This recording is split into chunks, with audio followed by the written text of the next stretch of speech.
Sumo Small Talk with the Sumo founders. JJ Jones here. We're at day one of the Kusho Basho, and we have Takayasu. He's gonna be my dude. He's usually my dude. He's one of the top three of my dudes. I'm not gonna let you guys know who's in that top three, just so you have to think about it a little bit. I know nobody really cares, but hey, I'm here. I care. Yeah. Sorry. Anyways, Takayasu is going against Wakamoto Haru. Man, um, Waka's strong. Waka's strong. Takayasu ends up beating him pretty easily. They come out pretty good tachi, pretty even right down the middle. From there, Takayasu gets his left hand under, right hand over, turns to the left if the vision that I see isn't mirrored, and he gets a Uwatanage. Pretty easy Uwatanage. Tongue tied. But it's pretty rad. I'm never mad at an easy win for Takayasu. He seems to fall off later on usually, so we will see. Day number 2. That's right, day number 2 of the basho. So here, man, we got Takayasu going against Koto no Waka. Interesting match. Takayasu wins the tachi, very good two-hand on tachi. Ends up blasting him right a little bit past the ha, so into his space, into Koto no Waka's space, and from there he pauses, and the reason he pauses is because there's a little snap down, right? There's a little bit of a head snap down, and Takayasu has to address it. But when he addresses it, he stops everything. He stops Sapari, he stops everything, and he looks at him, and it's a second, maybe even less than a second, but you can see right at that point, that's where Koto no Waka is able to completely change the game, and then he ends up forcing out Takayasu with Yorukiri. Very interesting. I didn't really see it going that way, especially after the tachi, but pretty impressed. A little rocky road that we got going down. I'm not a fan of rocky road. I'm more of a cookies and cream kind of dude, you know what I'm saying? Day 3 of the basho. This one's pretty interesting too. So we have Takayasu going against Daisho, and he loses the tachi. I kept watching it, and it's a sacrifice. It's a sacrifice of Daisho's face. His face is completely back. Takayasu has him fully erect, right? Fully. And from there, he keeps stepping forward, right? His Suriashi's on point. Dude, it's insane. If you guys don't have the time, I'm going to put that up somewhere around here, maybe. I don't know. We'll see. But it becomes a Sapari fest. Really big Sapari, and then Takayasu loses his footing and ends up in the on the maybe south side of the ring. Then from there, he fights to kind of get himself back in, and then he ends up getting pushed out. I think it's Oshidashi. I'm pretty sure it's Oshidashi. It might be something else, but it almost looks like I don't normally see this from Takayasu, but it looks like he just turned and accepted it. Real weird. If you watch it, you'll see what I'm saying. There's a weird accepting of it. We'll see where we go from here. Day 4. I'm not the biggest fan of Kirishima. I don't know why.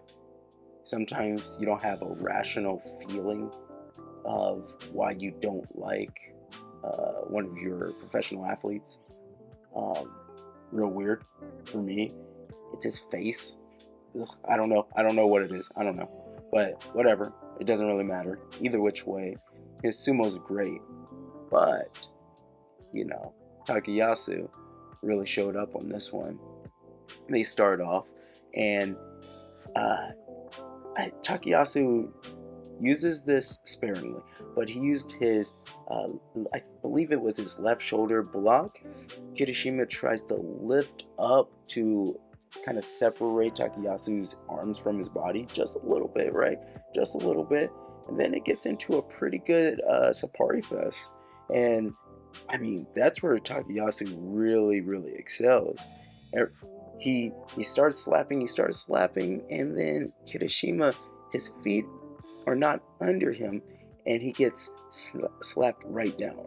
Some people are going to talk a little bit of shit, but hey, that was pretty cool. Takayasu's the man, and the winning Kimarte is Tsukiotoshi.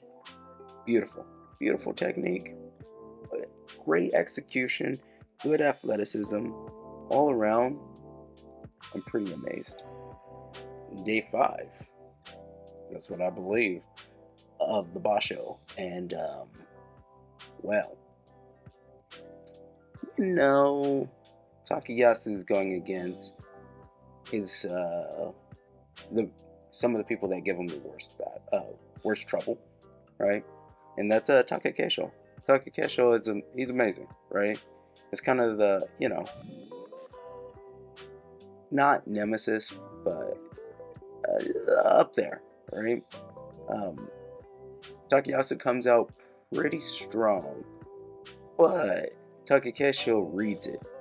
He steps slightly to the right as he's circling towards his back. Pretty freaking ingenious, right?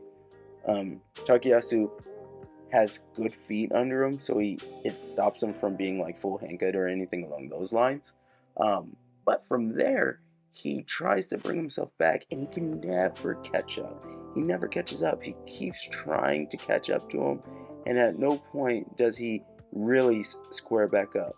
At one point, when he thinks he's squared up, Takakesho has almost like an E-Honda like position, right? So he is below his chest, pushing him out, and freaking phenomenal, just phenomenal.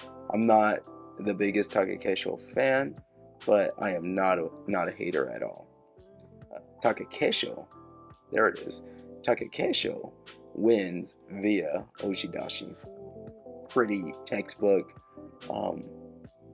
Way to be smart. I mean, it's amazing that he read him that well, right?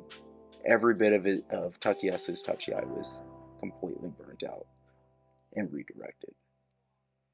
Hey man, it's amazing. Day 6 of the basho. Man, this one is special because what it reminds me of is that Mengkin still sucks, right? There's a couple things in my heart of hearts that I will always keep. And it's that, one,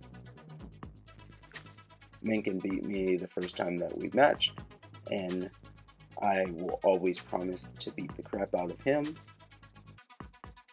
forever. Now, we're in 2 different countries, but we picked 2 different ponies. He has Hoshoryu. Let me just say, he definitely picked Dozeki, right? Whatever. And I have Takayasu. So let's see how it goes, right? This is, our spirits are out there, right? Our physical bodies are separated by, an ocean or something, but whatever. But man, these 2 go at it, and man, what a great battle. I think that Mengkin actually has a better takedown. I'm gonna breakdown of it. I'm gonna focus on the feelings of it, and the feelings were, oh my god, I'm nervous, I'm on the edge of my seat. Where are we gonna go? Oh, he has the overhook. He tries for a couple throws. I could see that Hoshoryu kind of off balance, which you don't see a lot, especially coming into this particular match. He was 5-0, and Takayasu is 2-3. He does have a win over another Ozeki, Kirishima. So whatever, But they're battling, and I'm like, man, what's gonna happen here? I never thought I would see Takayasu go for a leg pick. It's and it was a smooth one, right? It was smooth. Now, I could try to focus in my Japanese and get it just right to say what the name of the technique was. That's not gonna happen. Instead, I'm just gonna focus on that. Like, he redirects him, he opens up, and he kind of goes for it twice. There's a one pick, and then there's a second one. That second one is nice and secure, and he drags him down. And the feeling that Hoshoryu has in the middle of that ring with the sand and salt on his ass, he's just like, what just happened? I can't believe it. Um, I'm sure there's going to be some people that aren't going to be fans of that, but man, I am a fan of seeing like smaller guy techniques done by the bigger guys, right? Takayasu's not the biggest, but he's pretty freaking big. And this was a huge accomplishment. Pretty impressive. That's going to be the wrap up here. We will pick up again. I'm going to try my very best to do one more with a big chunk and then separate the final day. And ultimately, a lot of times, the final day with Takayasu, it's just heartbreak. It's just a heartbreak. So I might be on the highest high that I could be. And then from here, it's just me being sad and depressed. But hey, you guys are here on the journey. And I will see you guys later. Pro Sumo Small Talk, JJ. Oh, bye. Oh. Oh.